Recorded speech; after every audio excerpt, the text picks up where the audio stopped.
Grunden til, at man skifter en almindelig snetrenser som den her over til den her, når man skal bruge den til rulleski på asfalt eller grusstier og lignende, er, at den her, den er lavet af tungstik, og den her er bare lavet af almindelig hærtestål, som vil blive slidt ned på få ture ude på landevejen.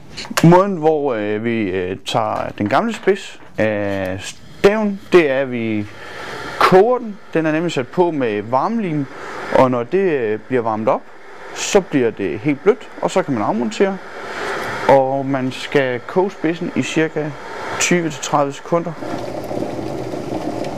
Og kan trykke spidsen af.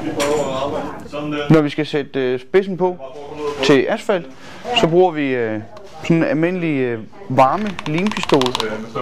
Putter en omgang lim ned i, klemmer spidsen ned over, så for at retningen den passer, så man flugter ned ad stangen, kigger, så spidsen den sidder lige i forhold til håndtaget, der, og klemmer den ned over, så er vi klar.